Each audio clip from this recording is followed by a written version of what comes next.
Muy buenos días, la verdad es que siempre es un privilegio, es un gozo estar con ustedes y qué alegre poder escuchar la obra misionera. Eh, Vengo de una iglesia en que es muy intencional también en esto y me encanta porque lo mismo que están haciendo Jorge y Silvina, nosotros lo estamos haciendo allá en México.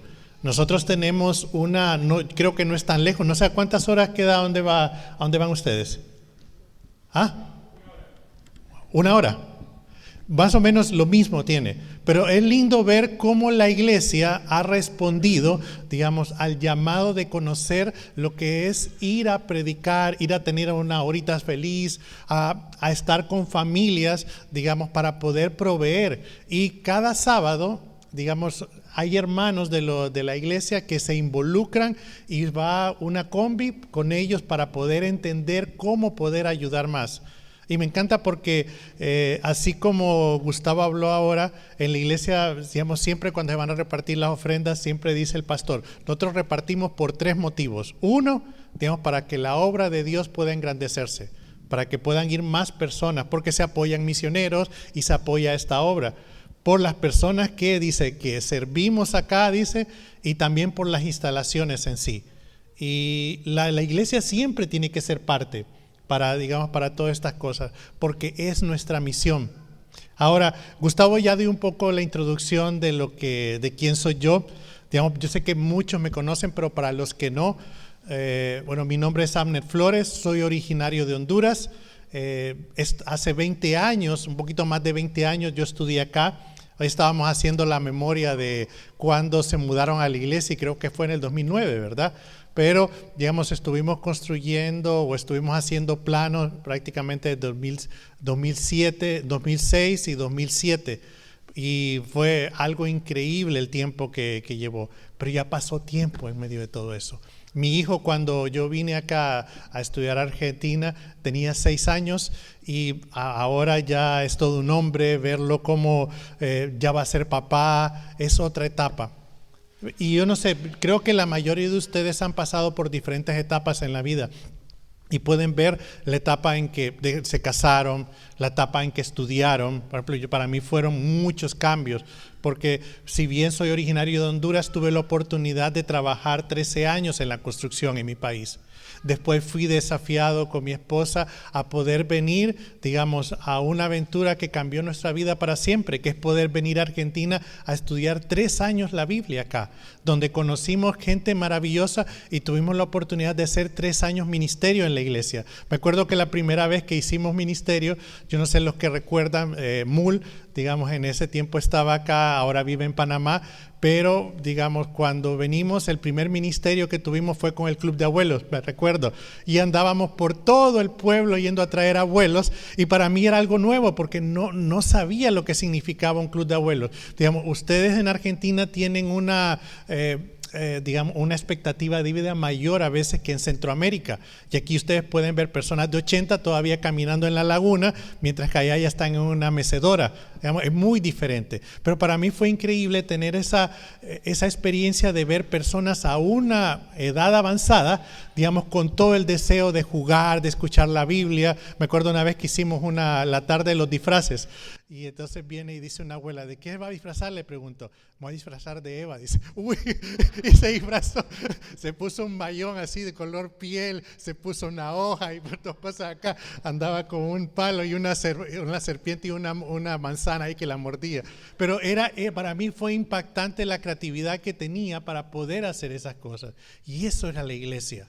Aprendí mucho. Después me acuerdo que con Gaby estuvimos 2 años sirviendo en el Ministerio de Matrimonios acá y la verdad aprendí cosas, digamos, que hasta el día de hoy yo puedo atesorarlas y las aplico en el día a día.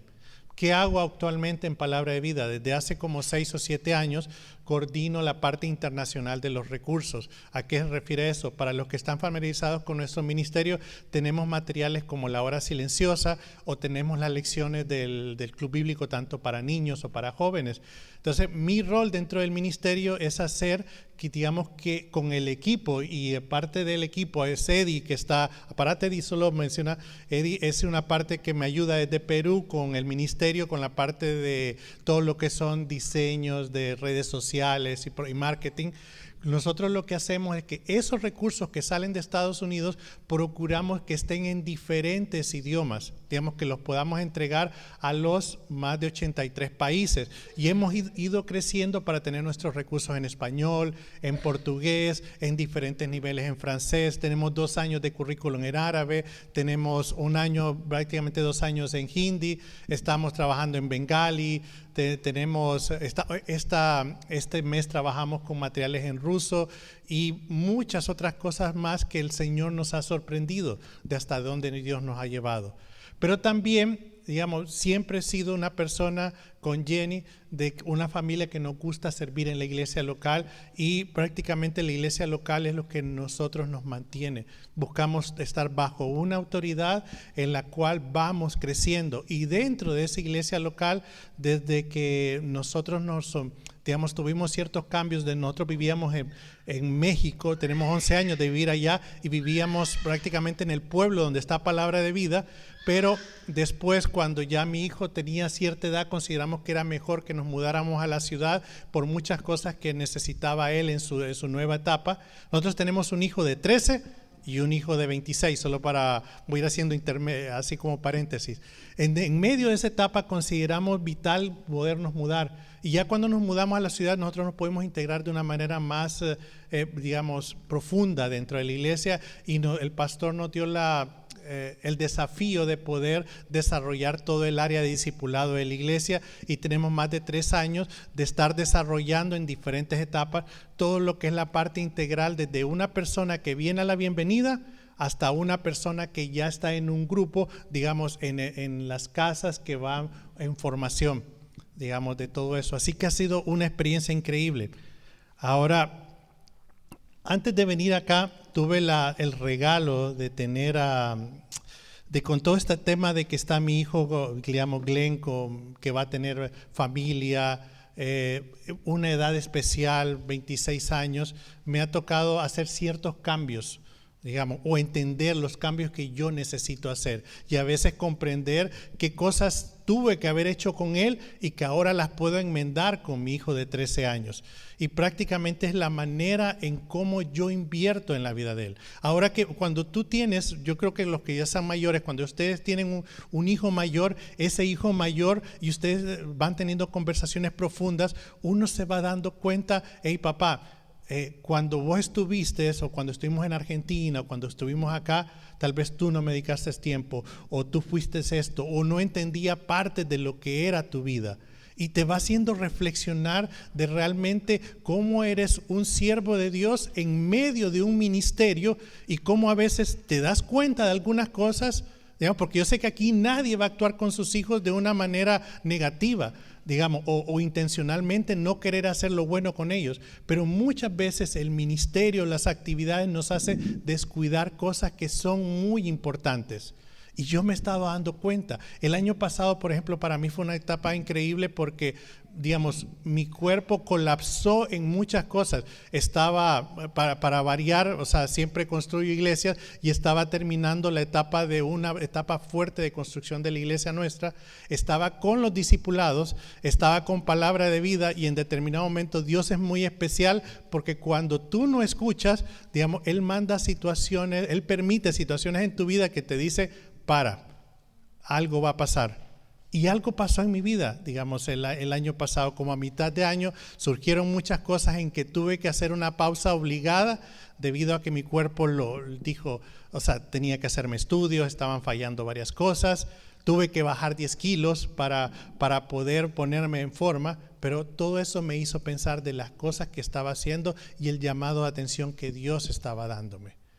Y esta semana que pasó, estábamos reflexionando con mi hijo en cuanto a las cosas que digamos que venían para adelante, digamos, tanto con el pequeño, con él, y Gustavo me dijo que preparara un estudio, y no hay mejor manera que creo que lo podamos hacer que pensando en la vida del apóstol Pablo hacia su discípulo Timoteo. Digamos, en la segunda carta de Timoteo, nosotros podemos ver a un hombre increíble que está en una prisión, en la cual miramos el contexto de la carta, donde se mira mucho ánimo de él en medio de personas que le están fallando, digamos, que caminaron con él, pero de repente ya le están fallando. Lo miramos al principio y al final de la carta, en un lugar muy lúgubre. Yo tuve la oportunidad, por la gracia de Dios, hace unos años estar en el lugar donde se cree que fue la cárcel de donde estuvo Pablo, y ustedes van y caminan por una calle que data desde la época romana, entran a un lugar, obviamente ustedes bien saben que donde hay un lugar que se venera hay una capilla, entran a una capilla, pero ustedes bajan por unas escaleras y llegan a un punto donde estaban los presos. Y ustedes miran un lugar que desde que van bajando, digamos, huele húmedo. Y ese lugar que huele húmedo viene y, empiezan a ver moho, empieza a ver un lugar tan pequeño donde calculo que podrían estar a lo mucho decentemente unas 4 personas, pero imagino que metían más. No se miraban cosas que podría decir, hay un baño acá. Y pensar que en un ambiente así, este hombre escribió una de las cartas tan preciosas y una de las mayores cartas de ánimo en que nosotros podamos tener en la palabra de Dios. Ahora, cuando nosotros vemos eso, digamos, que podemos decir que sin embargo en este lugar lúgubre, Pablo escribió cartas que hasta hoy nos inspiran. Digamos, no dejó que las circunstancias, digamos, apagaran su misión, que era la de formar discípulos. Y esta semana, digamos, cuando hablábamos con mi hijo, él me dio unas palabras al final, porque prácticamente tuvimos un regalo de Dios. Me tocó prácticamente ir como de emergencia a donde él vive a 6 horas, porque él realmente me necesitaba como papá. Sabía que iba a venir a Argentina, sabía que después iba a hacer otro viaje, y yo decía, si no me escapo de todo, digamos, voy a perder algo muy especial en el momento que él lo necesita. Y me fui a estar una semana con él. Después él, como es maestro y como fue Semana Santa, ellos tenían 2 semanas de vacaciones y tuvo la oportunidad de venir con su esposa y compartir en la casa. Y esta semana, antes de irme, él me dijo algo muy especial. Me dijo, inspirar es llenar a alguien de algo que no tenía. Primero hay que inspirar y luego causar. Y él me explicaba, muchas veces de las cosas que tú hiciste en la vida, papá, yo no las comprendía. Hay veces sentí que eras duro conmigo, pero ahora que tú, digamos, estás más conmigo, que cuando miras que yo tengo una necesidad, vas, digamos, veo cómo tú te esfuerzas, veo cómo tú haces las cosas, valoro y he conocido una etapa que realmente no conocía de tu vida. Y eso choqueó mi vida, porque uno dice, si yo lo miré nacer, yo lo crié, pero hasta este momento él se da cuenta de ciertas cosas. Ahora, lo mismo que mi hijo me puede decir, Pablo realmente inspiró a Timoteo no solo enseñando. Muchas veces nosotros nos dedicamos a enseñar y nos dedicamos a decirle a nuestros hijos, hagan esto, hagan lo otro, pero ¿realmente estamos transmitiendo la vida? Sino que Pablo, digamos, le enseñaba viviendo la vida. Acuérdense lo que él decía, mírenme a mí, ¿verdad? Porque yo miro a Cristo. O hagan lo que yo hago porque yo miro a Cristo. Así como Pablo, nosotros estamos llamados a inspirar primero ¿dónde? En casa, digamos, con nuestras vidas diariamente. Es muy interesante porque mi hijo en este momento, él miró cómo yo me acerqué. Hicimos muchas cosas juntos en la semana porque habría que arreglar varias cosas, pero siento que yo no dije muchas cosas. Y él dice, lo pude ver porque tú actuaste de esta manera. Ahora, no solo es fuera, no solo es en el ministerio, es con nuestra esposa, con nuestros hijos, con familiares. Y el título del mensaje, podríamos decir que le di, es el discipulado realmente comienza en casa y comienza inspirando y no imponiendo. Con ese trasfondo en mente, digamos, Pablo en su celda, inspirando con su vida, Las situaciones en nuestra vida no necesariamente son una autopista color de rosa o cosas. Hay muchos matices, ya sea una enfermedad, ya sean problemas, ya sean lo otro, realmente no son agradables. Pero el Señor permite cada situación en nuestra vida, para mostrar su gloria, por la forma en cómo nosotros respondemos ante esas situaciones. Así que, con su Biblia, yo sé que las tienen abiertas, vayamos a 2 de Timoteo 2:2 y dice: lo que has oído de mí ante muchos testigos, esto encarga a hombres fieles que sean idóneos para enseñar también a otros. Durante estos 2 meses han sido bien apretados para mí porque nosotros estamos ahorita en una etapa en Palabra de Vida donde estamos respondiendo a algo muy especial que nos han hecho en diferentes partes del mundo, y es la manera en cómo nosotros podríamos tener un entrenamiento, para jóvenes que lo pudiéramos hacer de manera remota, pero también local. Y eso surgió por unos colaboradores o amigos ministeriales que nosotros tenemos en el mundo árabe. Nosotros estamos llegando a esos países por medio de una persona muy especial que vive en Jordania, y a través de ellos hemos logrado poder tener recursos, hemos logrado, tener puertas abiertas en Irak, en Jordania, en Líbano, en Egipto, y se han tenido entrenamientos en todos esos lugares. Algo increíble, pero algo que él pedía es: nosotros necesitamos tener entrenamientos. Ahora, wow, entonces hace más de un año nos involucramos en una tarea muy grande en cómo lo mejor que nosotros tenemos en el ministerio lo podíamos plasmar en 3 años de enseñanza. Y lo que resultó fue, ahorita en una primera etapa, 74 videos que van manejando 6 cursos especiales, que va desde un núcleo, desde cómo construir un equipo, desde cómo hacer discípulos, de cómo hacer grupos pequeños. Pero ahorita que he estado involucrado en una etapa que es nueva para mí, cómo hacer doblajes de video y todas las cuestiones, una constante en todo lo que yo he visto en cuanto a la parte bíblica, fue 2 de Timoteo 2:2. ¿Y por qué fue tan especial? Porque es lo mismo también que he estado viviendo en la iglesia local con el tema del discipulado. Nosotros, por la gracia de Dios, nosotros cuidamos alrededor de 800 personas con un equipo de 200. Y he podido ver cómo, prácticamente todas estas etapas de cómo llevar a una persona que está, perdida, predicar el evangelio y llevarla a un hermano que está haciendo discípulos, lleva un proceso, increíble, que puede llevar, en una primera etapa 1 año, pero puede llevar muchos más años de acuerdo a la obediencia que esta persona tiene. Pero un aspecto importante que nosotros hemos podido determinar que es proporcional: en la medida que tú inviertes en las personas, en la medida que tú te reproduces en ellos, tú vas a ver frutos increíbles. Yo ahorita he estado dando un paso, cada vez a un costado de la labor que estamos haciendo, mucho por el año pasado, pero mucho porque nosotros logramos formar discípulos que ahorita ya están haciendo la labor de formar a otros. Y se podría decir que cuando yo miro que parejas están creciendo, pregunto, ¿quién está cuidándolos a ellos? Y puedo ver el resultado de una fidelidad en estar pendiente, en muchos aspectos. Por ejemplo, el estado donde nosotros vivimos se llama Querétaro. Dentro de México, Querétaro es el estado número 1 con problemas de divorcio que hay allá. Ahora, cuando nos viene una pareja allá, ¿cuál cree que va a ser el primer problema que vamos a tener? Se quieren divorciar. Ahorita estamos con mi esposa, con Jenny, estamos viendo un tema de una pareja que están así a punto, se casaron hace 2 meses, van a tener un bebé y ya se están divorciando.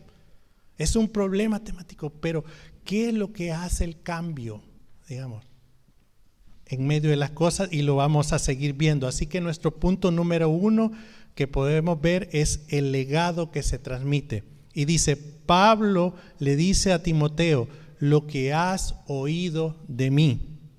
La fe no es un secreto privado, es un tesoro que realmente recibimos y que estamos llamados a pasar a otros. Algo que yo he podido comprender es que no necesitamos ir a un instituto bíblico. Nosotros tenemos muchas personas que llegan, digamos, que no saben ni dónde queda Marcos, no saben que existe Ageo, no saben qué pasa. Y por medio de un proceso de discipulado nosotros lo vamos llevando, y qué gozo es ver que esa persona en un año, digamos, está discipulando a otro. Digamos, lleva con una fe, mira que hay cambios en su vida y no se queda con eso, lo transmite a otra persona en obediencia, se involucra en su iglesia local y va haciendo un llamado de lo que es Dios, de lo que hace Dios para su iglesia. Digamos, nosotros desde el principio le vamos diciendo, tú arrancas este discipulado, vas a aprender, pero te vas a encontrar con una disyuntiva en una parte de tu vida. Vas a descubrir de que no te puedes quedar sentado, tienes que hacer algo. Y el algo no solo es que vengas todos los días, el algo no solo es que ofrendes, el algo no solo es que seas ferviente, que estés en la banda o que estés en eso. El que te puedas reproducir en otra persona. ¿Y con quién lo voy a hacer? ¿Quién es tu persona más cercana? Mi hermano, y esto. Bueno, empieza ahí. Que esas personas empiecen a ver esos cambios en ti. Hoy vivimos en un mundo que se preocupa por dejar herencias económicas, estudios, propiedades, pero ¿y el legado espiritual? Nuestro primer campo de discipulado es nuestro hogar. Digamos, y es allí donde hijos, nietos, hermanos deben de oír de nosotros las verdades del Evangelio. Hace unas 3 semanas estábamos en una reunión con los líderes, digamos, de la parte del discipulado, y nosotros les decíamos a ellos, digamos, una de las mayores formas en que tú puedes discipular a otros es que ellos puedan ver la manera en la que tú vives. Digamos, hace 2 semanas nosotros empezamos a trabajar con una chica que está en Kirguistán, es Asia Central. Esta chica estudió en ruso, es de origen coreano y estamos traduciendo cosas ahí. Y ella me dice de que en esos lugares se puede alabar a Dios, pero solo en iglesias que están realmente certificadas. Por ejemplo, aquí no habría ningún problema. Pero si tú lo haces en tu casa, digamos, y un vecino te acusa, digamos, puede llegar la policía y te va a cobrar $400 porque estés haciendo un canto o algo. Y entonces, ¿cómo le hacen ahí? Entonces me dice, nosotros tenemos que predicar con nuestras vidas. Así pasó cuando yo vivía acá, vinieron unos misioneros que estaban en África Occidental para tomarse una foto, estaban aquí, les tomé la foto de oración. Entonces ellos me decían, yo no puedo hacer nada, no puedo hacer proselitismo. Lo que tengo que hacer es, digamos, vivir de tal manera que la gente pueda ver a Cristo en mí. Ahora, de esa misma manera, digamos, piensa por un momento, ¿qué mensaje estás transmitiendo diariamente en casa? Nosotros hablamos con nuestro equipo y le decíamos, la manera en que tú tomas las decisiones, digamos, va a trascender en tu vida. Tus hijos van a ver, digamos, cómo eres cuando las cuentas no salen, cómo eres cuando te sientes triste, cómo reaccionas ante las situaciones cotidianas. Ahora, ¿sabes qué es lo que va a pasar cuando ese hijo crezca? Digamos, él va a reproducir y va a recordar, mi papá cuando no había plata, agradecía a Dios. O mi papá cuando no había plata, se frustraba y se aislaba. Piénsenlo. Eso es el legado que nosotros estamos dejando. Ahora, a veces sin cesar nos damos cuenta, enseñamos más con nuestras prioridades y actitudes que con nuestras palabras. Y por lo general es así. La fe se transmite de vida a vida, no solo de boca a oído. Pero Pablo no solo habla de transmitir, habla de confiar. Y eso nos lleva a nuestro segundo punto, la confianza para personas fieles. Y dice la palabra, esto encarga a hombres fieles. Ahora, es muy interesante porque hay veces que valoramos talento, hay simpatía, influencia, pero Dios busca fidelidad. Nosotros lo podemos ver cuando llegó Samuel para buscar digamos, encomendar a un rey. y le muestra a todos los hijos, hey, no, falta uno. Y podemos ver cómo Samuel, o sea, dice, Dios no mira la apariencia, Dios mira el corazón. Y muchas veces cuando nosotros estamos en el ministerio y nos toca tener el privilegio de ser obreros que están guiando a otros o que están, digamos, haciendo una obra especial, es tener esa misma forma de ver a las personas. No verlas porque él es bueno hablando, porque tiene muchos estudios, esto. Miremos el corazón. Una de las cosas que nosotros decimos en la iglesia, que buscamos que la persona fuera fiel, fuera accesible y fuera enseñable. Que busquemos ciertas características en las personas. El Señor siempre nos va a sorprender, porque, digamos, muchas veces tal vez nosotros estamos buscando un perfil, pero si nosotros estuviéramos en sintonía con Dios, nos diría, fuera claro para nosotros ver con la lente de Él. Ahora, en casa, si nosotros lo miramos así, la felicidad se ve en las pequeñas cosas. Digamos, en la constancia del ejemplo, en las oraciones silenciosas o en la perseverancia cuando nadie, digamos, aplaude.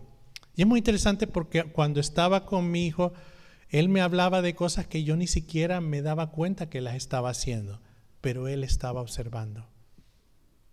Él estaba muy atento cómo reacciona papá en esto, qué tan fiel es mi papá en estas otras cosas. O sea, no necesitamos ser perfectos para discipular. Necesitamos ser fieles. Ahora, ¿estamos buscando fidelidad en quienes discipulamos? O más aún, ¿somos nosotros mismos modelos de fidelidad en nuestra familia?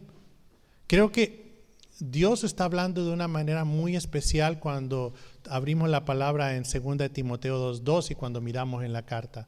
Y digamos, a mí me ha costado años, digamos, darme cuenta de cosas. Y doy gracias a Dios porque no ha sido tarde y me da la oportunidad de hacer correcciones. Pero, digamos, aquí hay diferentes etapas de la vida. Hay personas que están en sus 20 o menos, hay personas que están en sus 30, en sus 40, en sus 50, en sus 60 o más. Cada etapa en la que nosotros estamos es un desafío grande para que nosotros podamos reproducirnos en otros. Yo me fijo en mi hijo, con él vamos haciendo, cada vez que lo voy a dejar a la escuela, digamos, vamos haciendo lo que es la hora silenciosa. Nosotros tenemos una hora silenciosa que es interactiva. Entonces yo le doy mi teléfono, digamos, y él va haciendo la hora silenciosa. Tardamos como media hora en llegar, así que es un buen tiempo para hablar y me dediqué a irlo a dejar específicamente para ver cómo va. Y él me va contando y él me va diciendo, es que mis amiguitos de la escuela, y yo le pregunto, ¿y qué hiciste? No hice nada. ¿Y por qué no hiciste nada? El desafío que uno va transmitiendo a la vida de ellos conforme a la palabra no es que uno tiene que ser misionero, no es que uno tiene que ser mayor o tener un ministerio. Entra, digamos, aún en sus vidas para saber cómo dejarse absorber por la cultura o realmente ser influencia. Y él a los 13 años, él sabe que cuando, digamos, actuó de una manera en la cual le siguió la corriente a los demás e hizo algo correcto, digamos, yo lo voy a desafiar con la palabra de Dios y le voy a decir, ¿y qué dice Dios, digamos, que tú tuviste que haber hecho en esa situación? No, sí, yo tuve que ir. ¿Por qué no lo hiciste? A veces me dice, no sé, o esto se hace el que no, pero, digamos, yo sé que muchas de esas cosas van a ir quedándose grabadas en su vida, porque yo lo miro en el mayor. Hay cosas que sembré, digamos, en ese tiempo que hoy estoy viendo los frutos, así que no nos cansemos. Y los que están pequeños, o sea, no se dejen llevar por las cosas del mundo. Digamos, mi hijo está en una escuela cristiana y hay muchas cosas que pasan ahí que uno dice, no, pero es que está en una escuela cristiana y todos cristianos. No, digamos, el diablo es muy astuto, el enemigo es muy astuto. Ahora, no necesitamos ser perfectos, como les decía, para discipular, necesitamos ser fieles. Ahora, ¿estamos buscando fidelidad, como les decía? O aún más, nosotros somos modelos de fidelidad, porque el verdadero discipulado no se queda en una persona, se multiplica. Y eso nos lleva al tercer punto, una visión de multiplicación. Dice la Escritura, que sean idóneos para enseñar también a otros. Ahora, el plan de Dios para el discipulado no es una línea recta, es que sea una red que se expande. Ahora, ¿cómo nosotros cómo he aprendido a ver a las personas? O sea, voy hacia alguien y no voy a buscar que la persona simplemente aprenda. Voy a buscar y voy a desafiarlo y me voy a sentir, digamos, gozoso y satisfecho cuando yo mire que esa persona tiene un discípulo, cuando esa persona está invirtiendo en otros. Acuérdense, digamos, si no el Señor se hubiera ido y no les hubiera dado la gran comisión, hubiera dicho, va, con estos 3 años ya tienen, hagan eso. Pero lo sacó de su comunidad, de su comodidad. Y él mismo, digamos, a mí me toca dar una clase en el Instituto Bíblico en Valladolid, México, que se llama Geografía Bíblica. Y ahí me encanta cuando uno empieza a ver el ministerio del Señor Jesús, y el ministerio del Señor Jesús, el primer año fue en casa. Y de ahí podemos ver cómo él se fue extendiendo hasta el 3er año de su ministerio, donde ya miramos con la mujer sirofenicia, estuvo ya en lo que eran las afueras, digamos, ya de lo que era Israel, ya iba más allá. Pero primero lo hizo en casa. Cuando él da la comisión, realmente lo que él está diciendo es lo que él mismo ya ejemplificó. Ahora, cuando nosotros hablamos con la gente en el discipulado, lo primero que le decimos, ¿cómo estás realmente siendo en tu casa? Porque si vos me decís que vas a ser espectacular saliendo, haciendo esto, pero en tu casa, digamos, tu esposa me dice cómo sos, tus hijos, o sea, me dicen cómo eres, y tú quieres salir a alcanzar a otro, ¿sabes qué? No me concuerda con el principio que el Señor nos está enseñando. Digamos, tenemos que ser, digamos, luz en casa primero. Tenemos que ser discipuladores primero en nuestro hogar y luego, digamos, pensemos, ¿qué es lo que piensa mi vecino de mí? Digamos, una de las etapas de lo que nosotros diseñamos en el programa de discipulado es que nosotros vamos dándole los básicos. Primero arrancamos con una parte que se llama Conociéndonos, en los cuales, digamos, ahí llegan gente que, como les decía, no saben ni dónde están los libros de la Biblia. Pero ¿con qué empezamos? Con, digamos, historias que fueron encuentros con Jesús, por ejemplo, la mujer samaritana, el cojo, el ciego, y todas esas cosas le vamos haciendo y ha sido efectivo porque la gente se identifica. El Señor Jesús se acercó a una persona como yo y van siendo desafiados. Luego nosotros los llevamos para que tengan básicos en la fe, para que después se vayan integrando a la iglesia. Cuando la persona decide, esta es mi iglesia local y yo quiero que el pastor, digamos, sea mi autoridad, digamos, y se está involucrando en un ministerio, lo vamos llevando poco a poco a la forma en cómo ellos tienen que hacer discípulos, para después lleguen al final a tener, digamos, grupos en casa.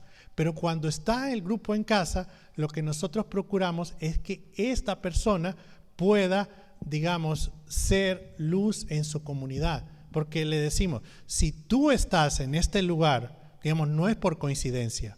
En medio de una ciudad donde hay tanta maldad, digamos, tú eres luz en medio de ese lugar. ¿Tus vecinos saben que eres cristiano? ¿Tus vecinos miran algo diferente, algo atrayente, digamos, en un mundo donde no hay esperanza?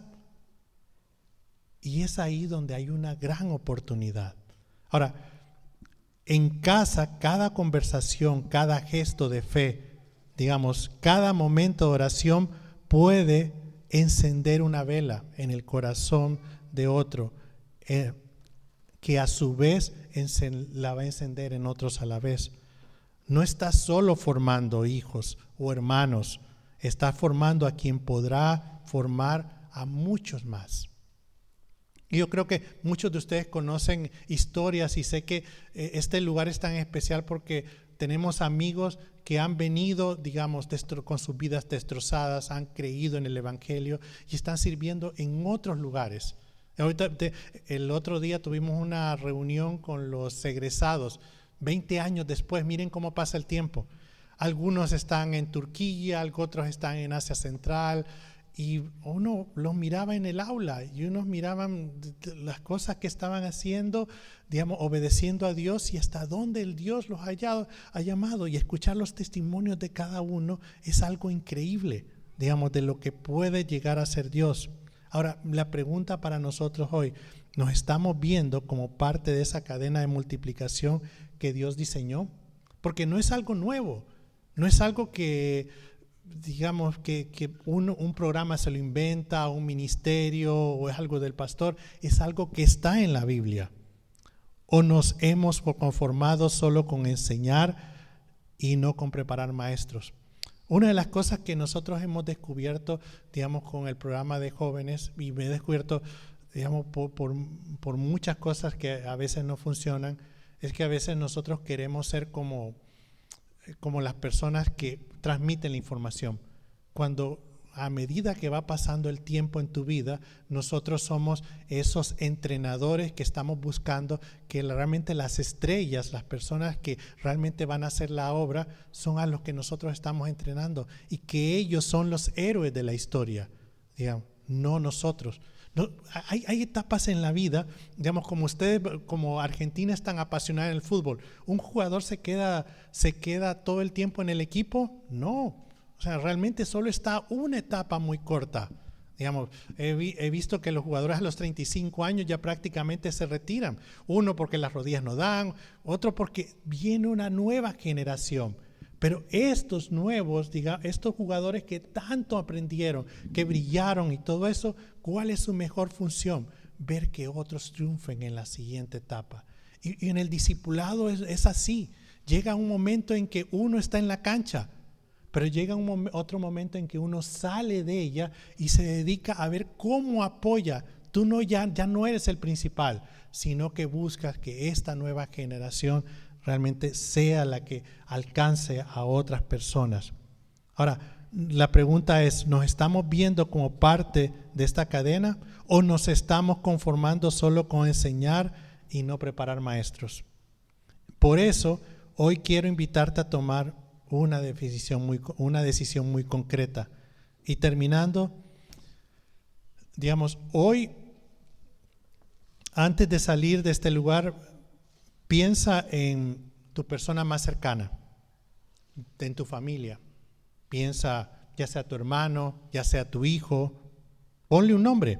¿En quién podrías comenzar, si no lo estás haciendo, a invertir tu fe de manera intencional? Compartirle una verdad bíblica, mostrarle con tu vida el amor de Cristo, ayúdalo a crecer para que también pueda enseñar a otros. Hoy también, al compartir esto, digamos, yo me hice un compromiso personal. Lo lindo de la carrera cristiana es que a pesar de que estás muchos años en ella, siempre hay elementos en que Dios te hace un llamado de atención y tú tienes que decir, hey, acepto este desafío. Mi desafío al aceptarlo es que Dios me está mostrando que en mi propia vida, en mi propia casa, viviendo con hijos en diferentes etapas. Tengo a uno que está casado, próximo a ser papá. Tengo a otro con otra etapa maravillosa que está adoleciendo. Y para los que recuerdan a Ovidio siempre nos decía, el adolescente adolece de todo. Y eso es increíble. La otra vez yo le decía a él, pero ¿por qué reaccionaste así? Papá, yo no entiendo por qué lo hago. Y es cierto lo que está diciendo. Ahora, me doy cuenta de que realmente necesito ser aún más sensible en sus necesidades, tanto para el mayor como para el menor. En sus tiempos, acompañarlos de cerca.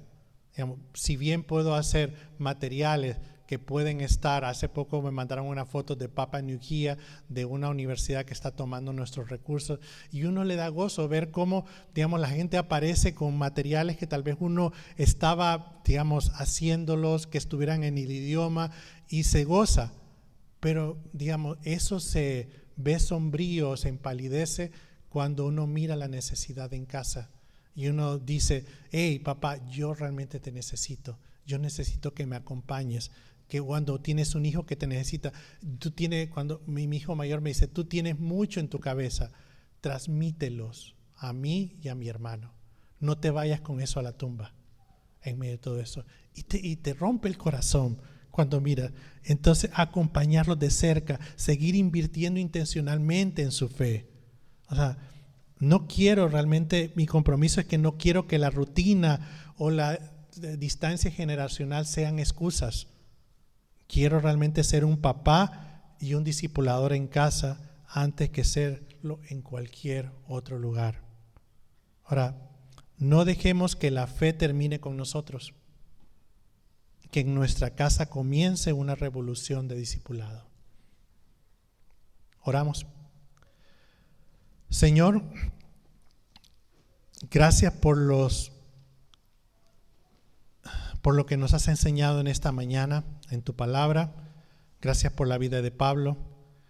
Gracias porque podemos ver a un Timoteo que, digamos, que se crió con una familia en la cual su abuela, su mamá transmitieron su fe, pero aún así, digamos, Pablo le dice que avive ese don en él, y Pablo va enseñándole cómo el carácter es tan importante, que no tenga miedo, que así como Josué le dijo al pueblo que desafiarlo a que se esfuerce, a que sea valiente, así después de estas palabras de 2 Timoteo 2:2, Pablo le dijo a Timoteo que se esforzara, porque sabemos de que no es fácil, digamos, tomar o obedecer la palabra de Dios. No es fácil hacerlo en medio de un mundo donde vas a encontrar dificultad y donde Dios va a permitir, digamos, mostrarte áreas que tal vez no son muy buenas en tu vida, pero tú, digamos, en respuesta, digamos, a su voluntad, tú vas a ver la gloria de Dios,